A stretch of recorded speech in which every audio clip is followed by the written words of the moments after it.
Hello, my name's Haide Felipe, and I am doing a presentation over legal rights and responsibilities. Um, we're going to start off with this quote before we get into the actual presentation. The termination has no disability. I'm not sure who wrote it, but it really popped out to me because as long as you have sincere determination, I think you can accomplish anything regardless of your disability. Okay, and now for my presentation part, uh, we're going to discuss several things, which include defining some of these, which is special education, IDEA, individuals, which stands for Individuals with Disabilities Education Act, the 6 principles of IDEA, and a free appropriate public education, FAPE, the least restrictive environment, LRE, an individualized education program, IEP, procedural due process, non-discriminatory discriminatory assessment, and parental present participation. I will also discuss No Child Left Behind Act, also known as NCLB, and Section 504, as well as pre-referral, referral, and assessment. And lastly, we're going to discuss my personal philosophy on special education, legal rights, and education.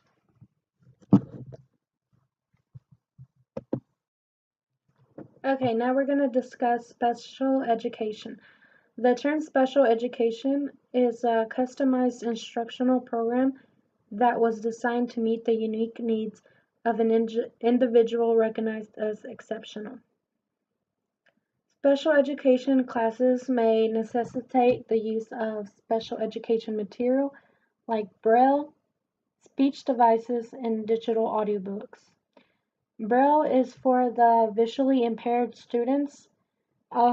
This will facilitate their classroom activities that involve reading, and it helps the students better integrate into the classroom. Next, we're going to discuss speech devices. The speech devices are for the hearing impaired students. These will help the students also be able to read by hearing the information instead of Braille, and then also the use of digital audiobooks. Okay, and some equipment that can be crucial in the classroom is the equipment like computers and ramps. The computers are helpful for the students to facilitate their learning, and ramps are for the students that are prone for are stuck to wheelchairs. Okay, and also services that can be useful is sign language and special aids that help the students be successful.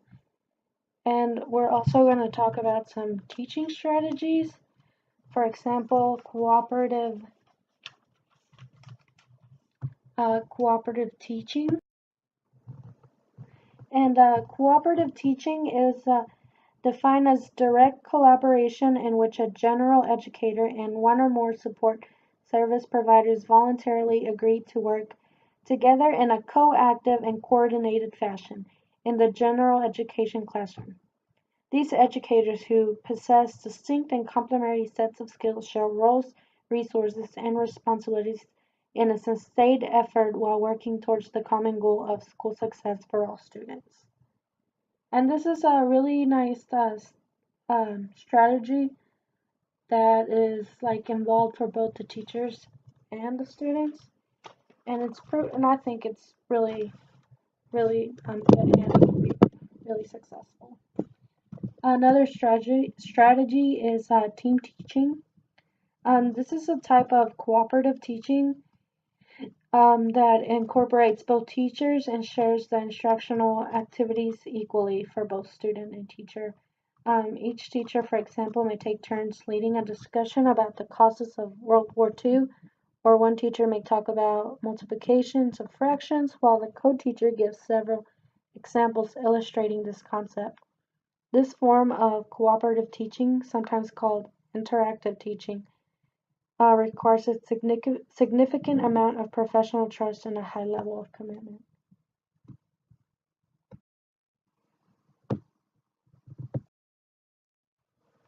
Okay. Now we're going to talk about IDEA, which is Individuals with Disabilities Education Act. Um, this was an act that was created in 1990. Um, IDEA is a law. IDEA is a law that supports special education and services related to programs for, for children and youth with disabilities. This law was originally named Education of Handicapped Children Act, which was enacted in 1975. However, it was later amended and changed in 1990 to IDEA. The act was amended again in 1997 and in 2004. These changes were crucial when passed because it was to make sure all types of students had equal access to education. This act also is considered the Bill of Rights for Children with Disabilities because it is intended to protect the child from discrimination and also to ensure the components that guarantee the child's fair education.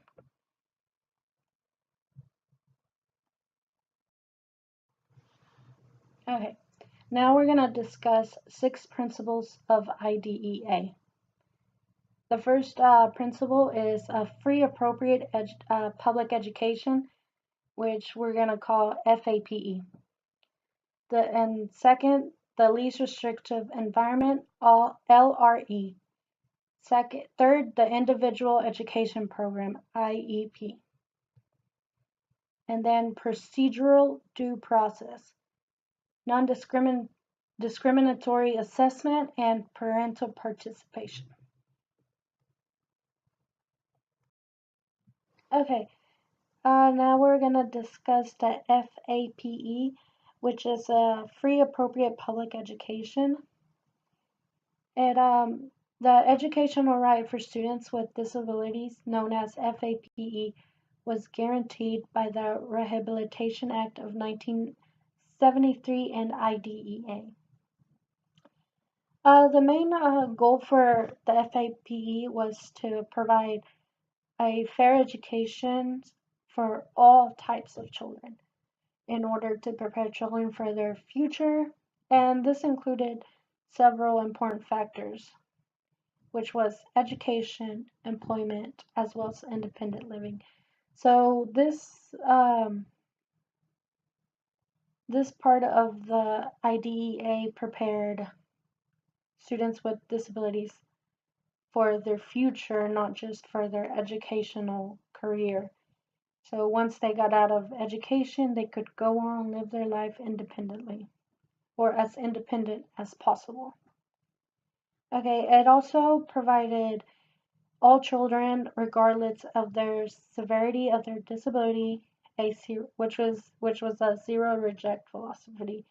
It must be provided with an education appropriate to their unique needs at no cost to the parent or the guardian, whichever they may have.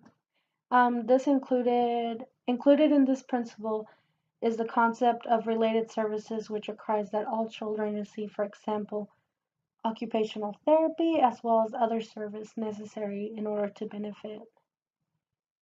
for them to benefit from special education.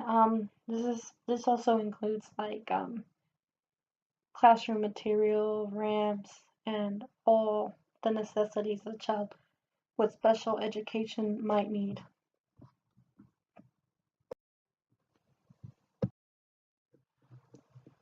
Next, we're gonna go with LRE, and It is defined as children with disabilities are to be educated to the maximum extent appropriate, which students without disabilities must placement must be consistent with the student's educational needs.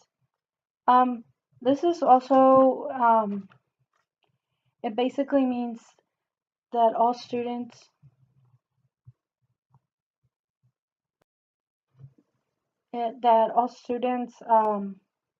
will have the least restrictive environment. It kind of says it in its name. It reduces the possibility of the student to feel left out. It incorporates them into regular classrooms, um, as long as it's benefiting the child.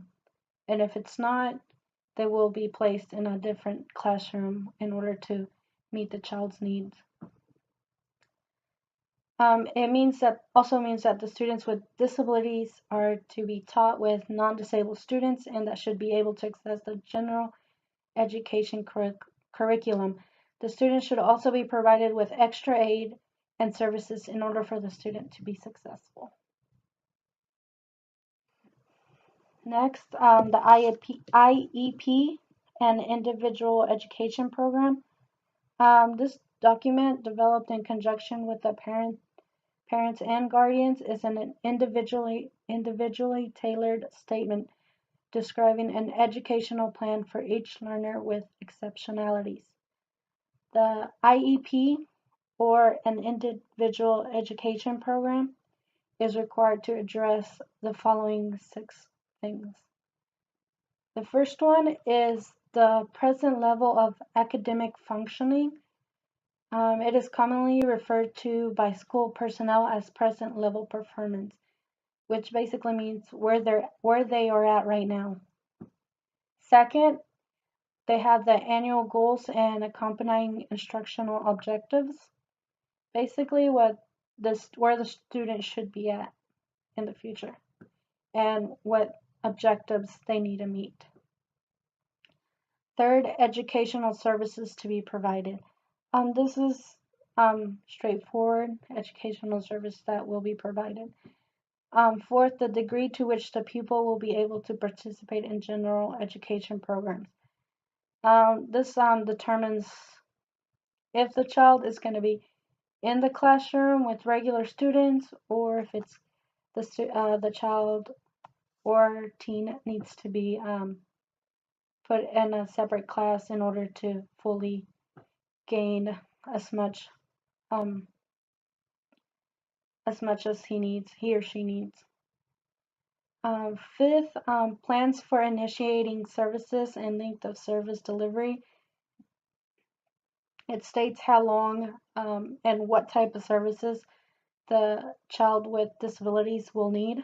And then lastly, an annual evaluation procedure specifying objective criteria to determine if instructional objectives are being met. Basically, it's making sure that all these 5 steps that were taken were good for the child or not.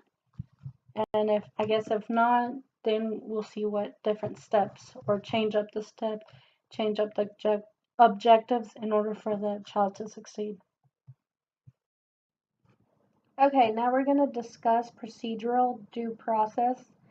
The Act affords parents and guardians several safeguards as it pertains to their child's education.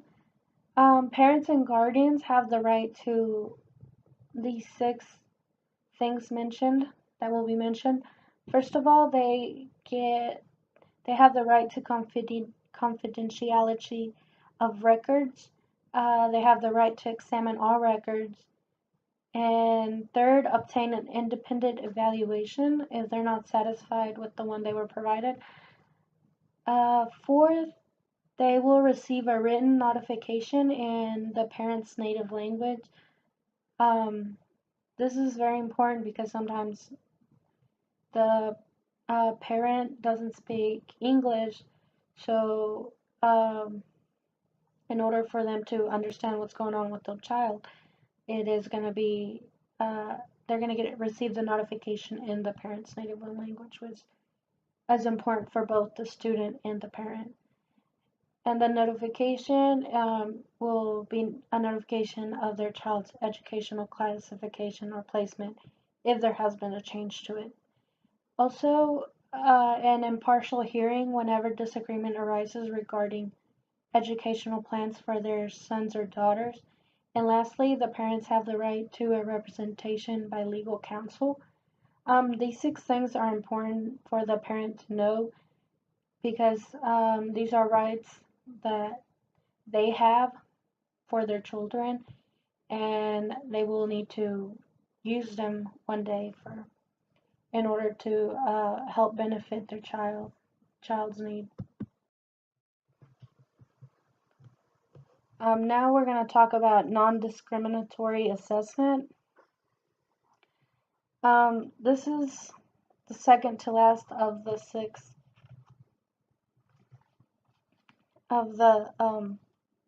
6 components to IDEA, and it is prior to placement. A child must be evaluated by a multidisciplinary team in all areas of suspected disability by tests that are not racially, culturally, or linguistically biased.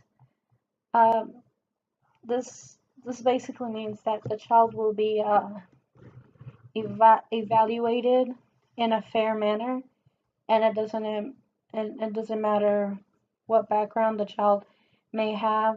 There will be no bias towards them. Also, students are to receive several types of assessments administered by trained personnel. A single evaluation procedure is not permitted for either planning or placement purposes. This is important to know because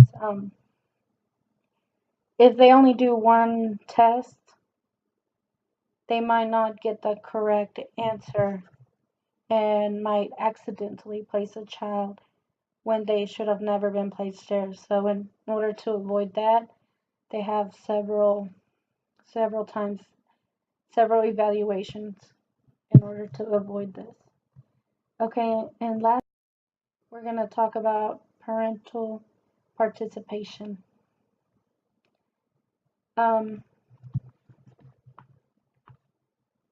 Public Law 94-142 mandates meaningful parent involvement. This is often referred to as the Parents' Law. This legislation requires that parents participate fully in the decision-making process that affects their child's education.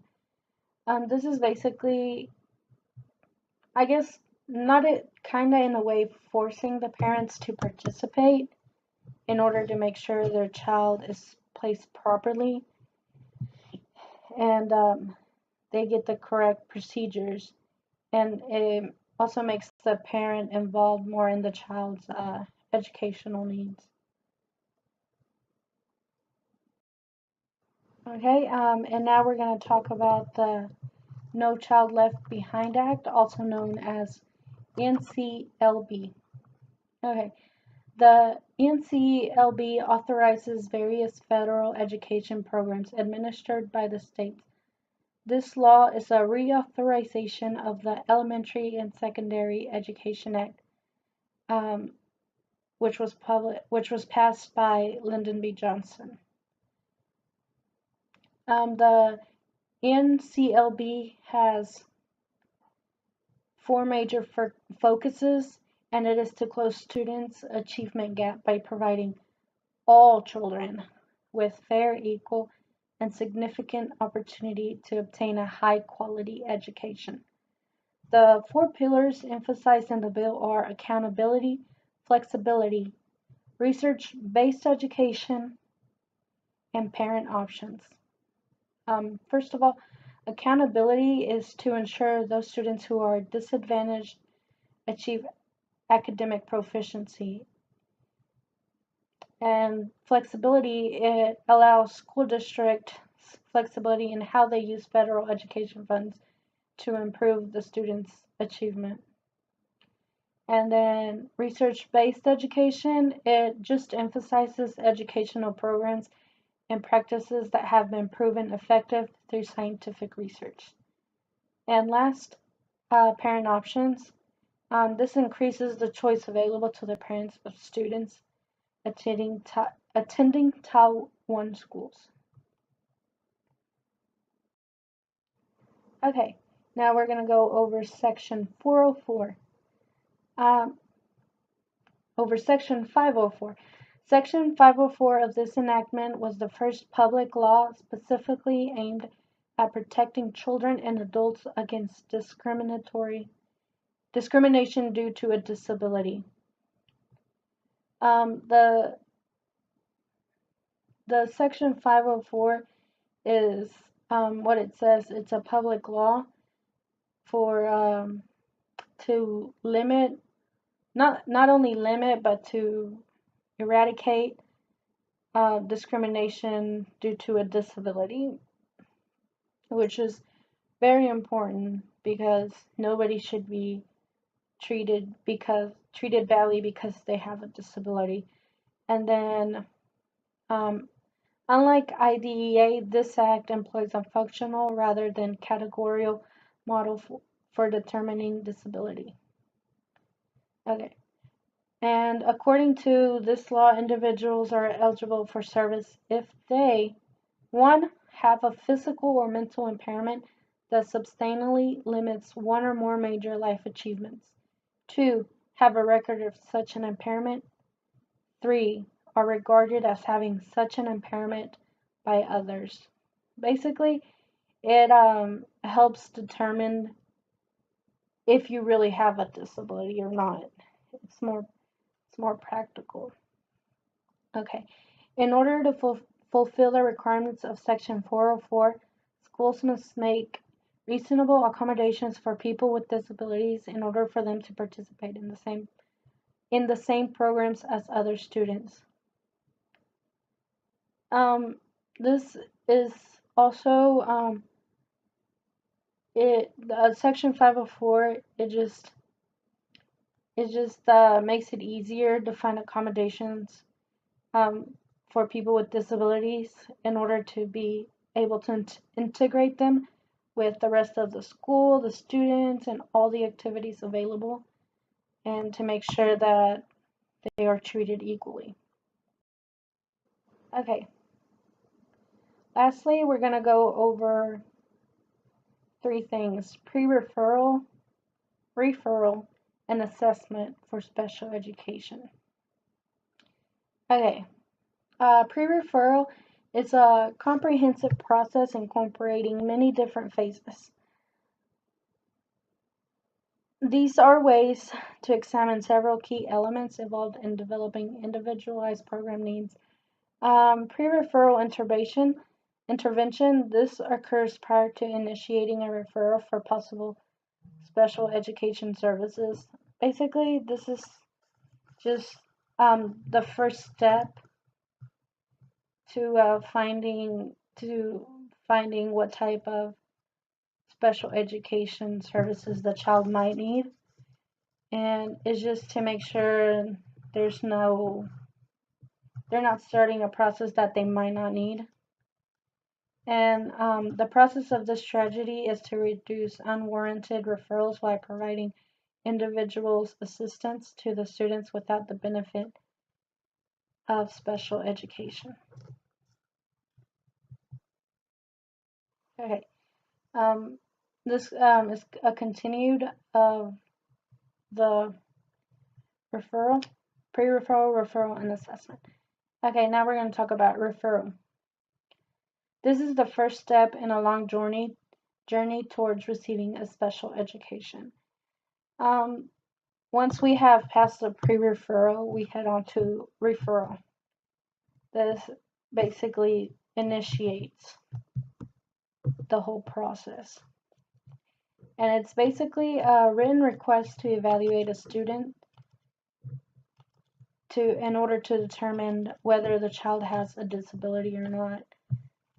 So we have 2 steps before we actually start the child on these assessments. And then we move on, after that, we move on to assessment. And assessment is a generic term that refers to the process of gathering information about a pupil's strengths and needs. Educational assessment can rightly be thought of as an information gathering and decision making process. One goal of the assessment is to obtain a profile of the student's abilities and his and her needs. Okay, before we get to my personal philosophy, I want to show you this quick video that I thought was really interesting regarding disability. Here goes. I feel so blessed to be able to just live my life and have people be motivated by it.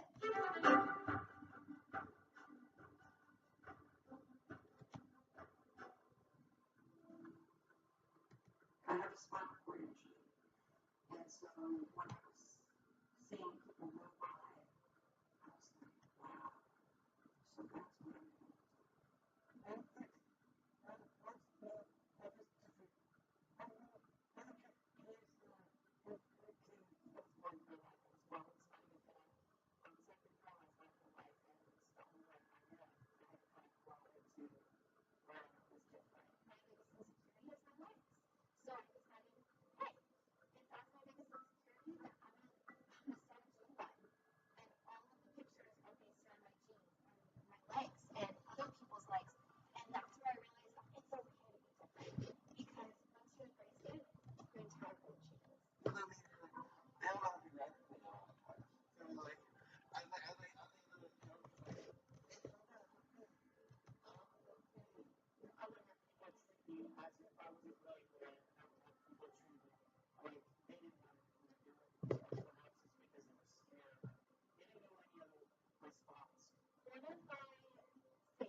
I chose to include this video because all these people have some type of disability, but thanks to these acts and thanks to the acts that we discussed in the presentation, they have lived a perfectly normal life, and they don't let their disability stop them from doing what they like to do, and it doesn't stop them from becoming who they want to be. Like the girl that was a dancer, she says once a dancer, always a dancer, and that never stopped her from going out and dancing. And she also mentions that they would the guys would tell her she's hot, and this is important because they didn't point out her disability. They pointed out her as a person, which is very important.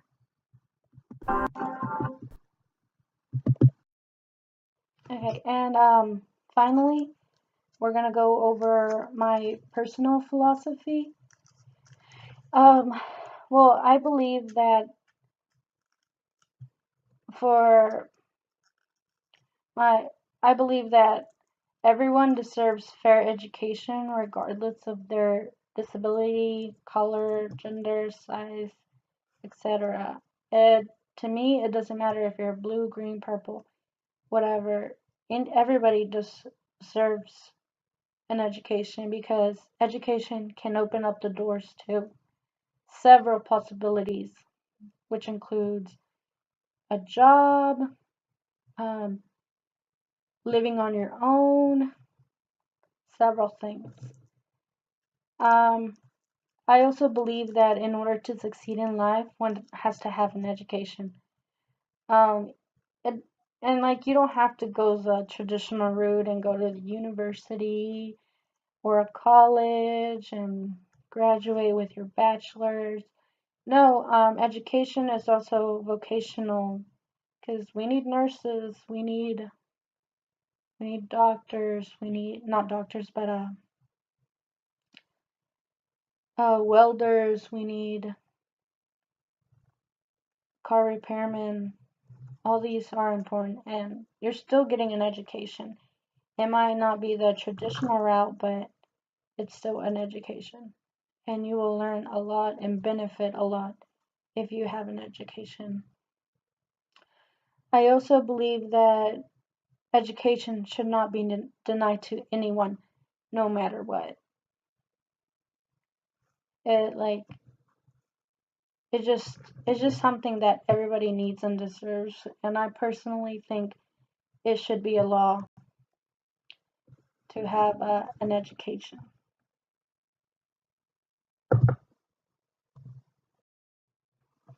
And that's it, guys. And here's my works cited if you want to find out more about my presentation and where I got the information. Thank you.